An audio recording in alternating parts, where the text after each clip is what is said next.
जय श्री राधे। रामधारी गुप्ता खंड 2 प्रतिलेखन संख्या 1 गति 100 शब्द प्रति मिनट। प्रारंभ करें।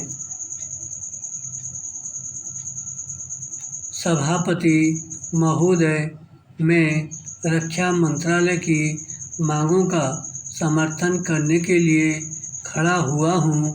वर्तमान घटनाओं से पता चलता है कि संसार का हर देश अपनी सुरक्षा के बारे में चिंतित है और उसके लिए हर प्रयत्न कर रहा है।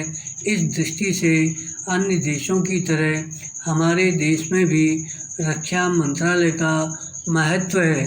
मुझे इस बात की खुशी है कि जहां अन्य मंत्रालयों की उनके पिछले साल के कामों के बारे में काफ़ी आलोचना हुई है, वहाँ इस मंत्रालय की कम आलोचना हुई है।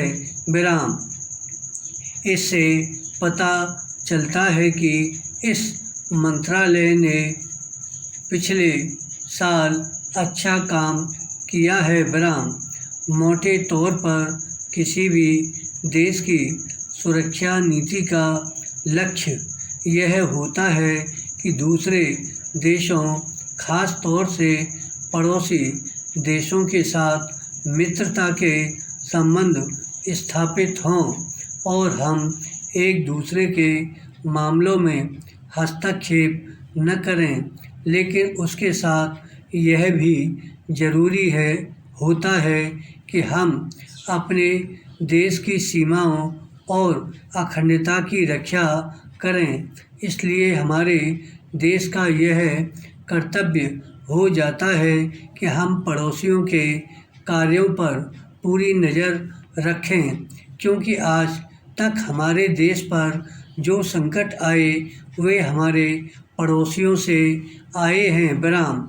1965 में पाकिस्तान के साथ जो लड़ाई हुई और उसके बाद ताशकंद में जो समझौता हुआ वह सिर्फ कागज़ पर ही रहा। पाकिस्तान ने उस पर कोई अमल नहीं किया। इस दृष्टि से बहुत ज़रूरी है कि हम अपने देश की सुरक्षा की हर तरह से व्यवस्था करें। हमारा उद्देश्य दूसरों पर आक्रमण करना नहीं है, लेकिन यदि हम पर कोई आक्रमण करे तो हम में इतनी शक्ति अवश्य होनी चाहिए कि हम उसका डटकर सामना कर सकें। विराम। पैरा।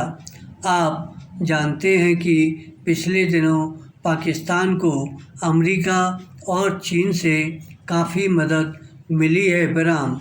रक्षा मंत्रालय की रिपोर्ट में भी कहा गया है कि पिछले साल अमेरिका ने पाकिस्तान को 1500 करोड़ रुपए की फौजी सहायता दी है। विराम।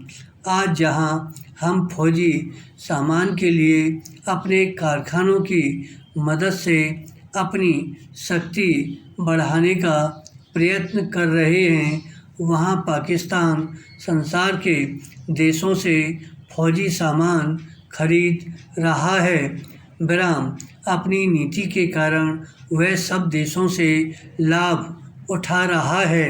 मेरा सुझाव है कि हमको भी अपनी शक्ति बढ़ाने के लिए संसार के अन्य देशों से अधिक फौजी सामान खरीदना चाहिए।